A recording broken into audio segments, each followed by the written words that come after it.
Seorang anak geng sangat suka gadis ini.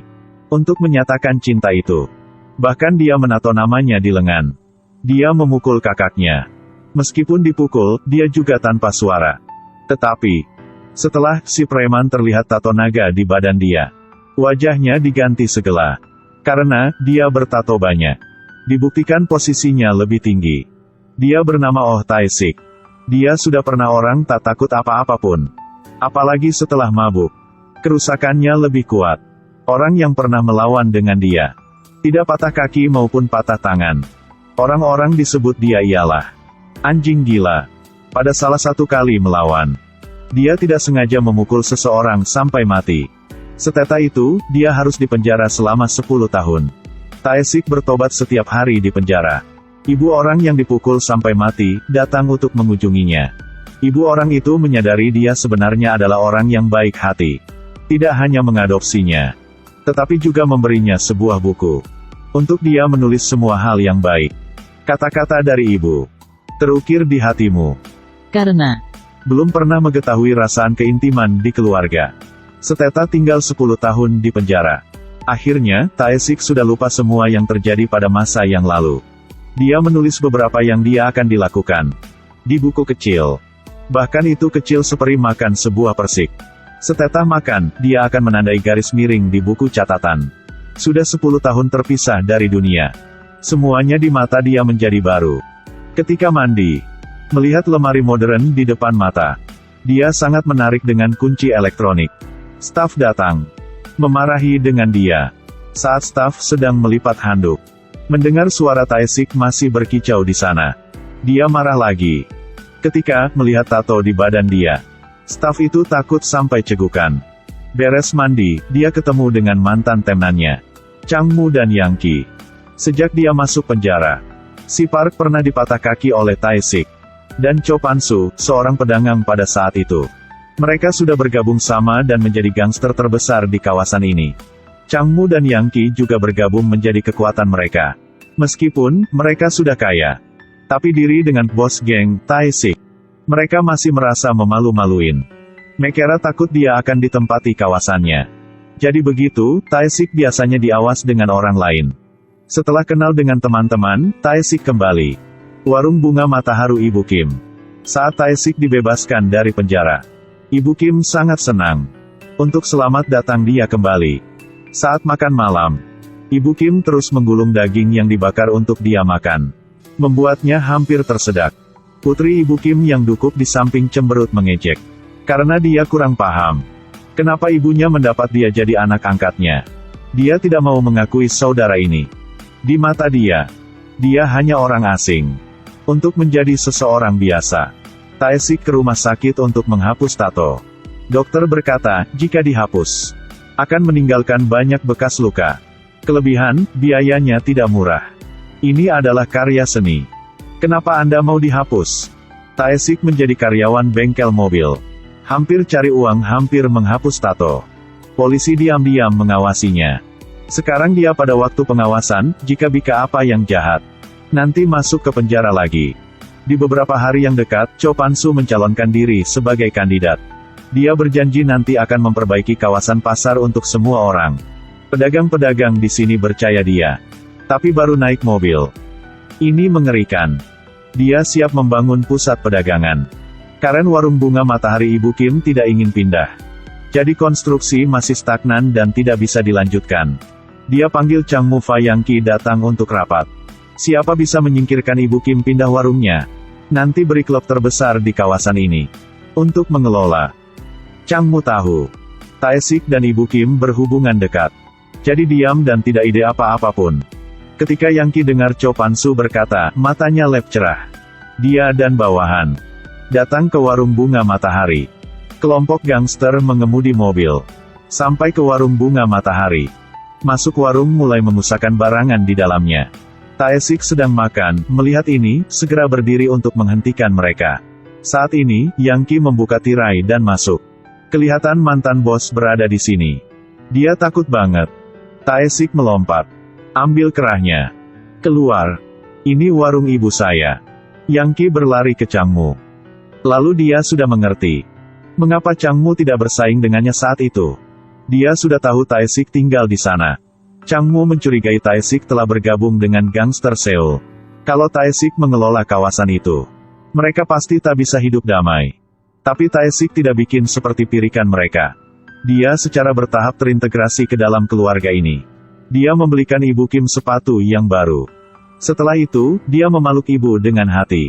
Sekaligus dia membelikan untuk putrinya satu MP4 berkamera. Dia juga mengajar adiknya pengetahuan matematika yang dia pelajari di penjara. Bertahap-tahan. Jarak antara dua orang menjadi mendekati. Mereka ke piknik bersama-sama. Men foto bersama. Dia juga menyanyi untuk kakaknya. Tae-sik berada di sini membuatkan mereka lebih senang. Dan sekaligus, dirinya sudah cari tujuan untuk hidupnya. Setelah itu, dia menulis semua tujuan pada buku kecil. Ujian kelulusan SMA. Menghadiri universitas yang sama dengan putri Ibu Kim. Sesuatu hari, Cho Pan-soo melewati warung bunga matahari. Melihat warungnya berada di sana, dia marah. Si Park berkata, Changmu dan Yang Ki tidak bisa menyingkirkan Ibu Kim. Karena warung ini ada Oh Tae-sik untuk menjaga. Cho Pan-soo dengar dan marah. Dia ialah raja di kawasan ini. Dia mencari Changmu dan Yang Ki. Tidak peduli kedua Anda memakai cara apa. Harus menyingkirkan rumah Ibu Kim kepindahan.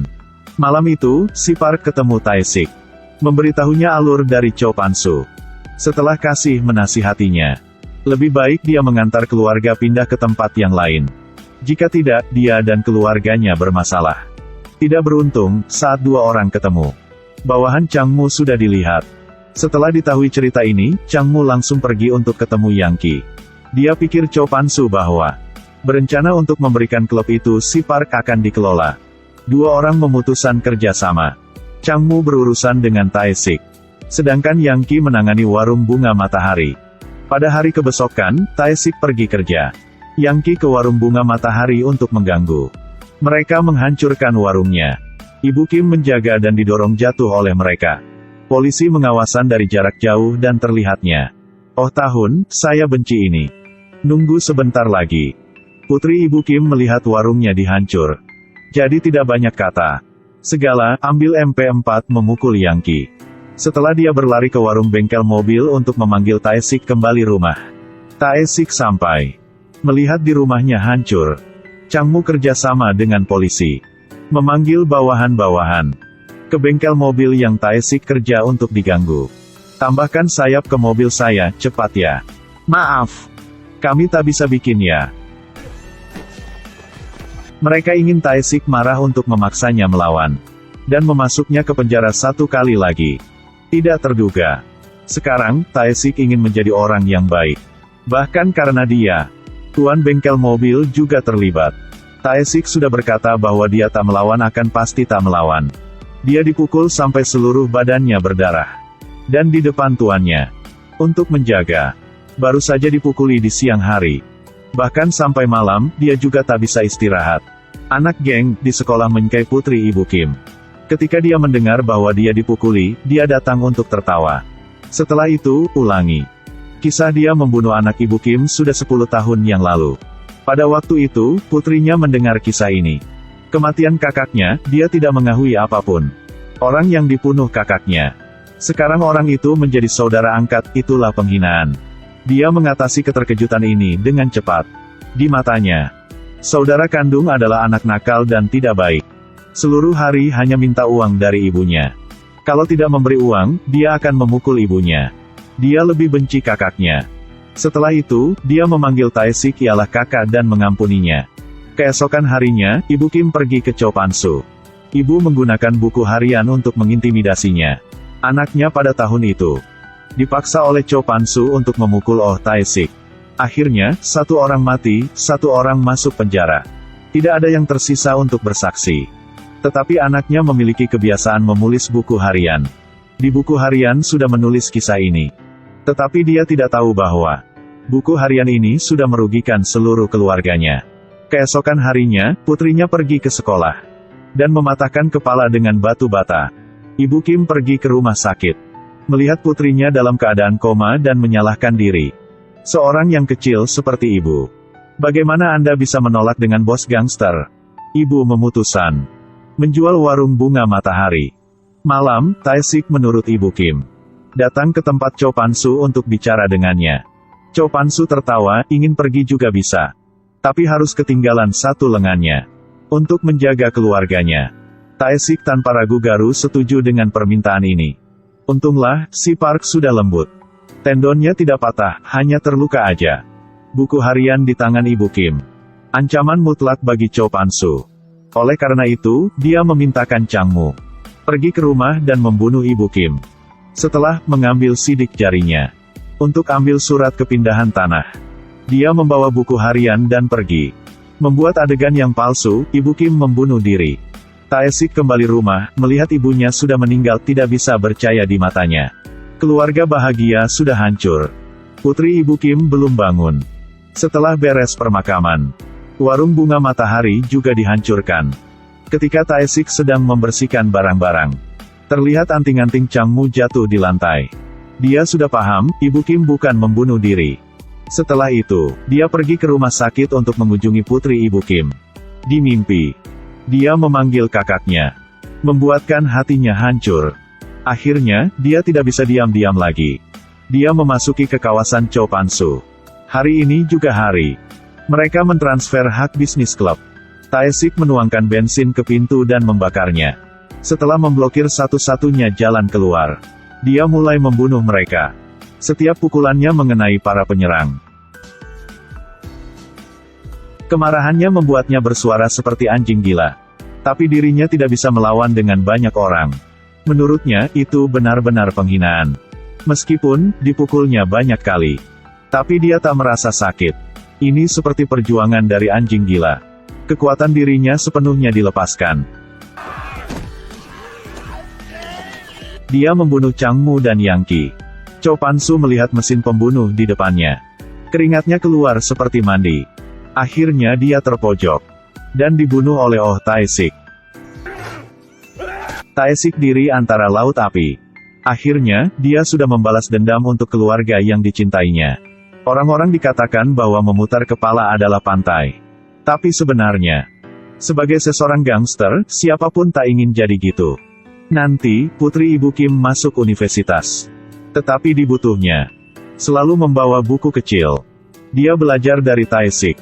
Menulis di buku apa yang dirinya ingin melakukan. Lelaki yang jahat sudah diganti. Satu hati ingin menghadap matahari, tapi mengapa begitu sulit? Buku harian ialah kehidupan. Adalah sisi jahat dari kepribadian manusia, dan juga orang-orang yang kesalahan. Ada semacam tragedi. Sebagai bunga matahari mekar pada malam. Ayo like dan share video itu ya. Nanti ketemu kalian pada video yang terus ya.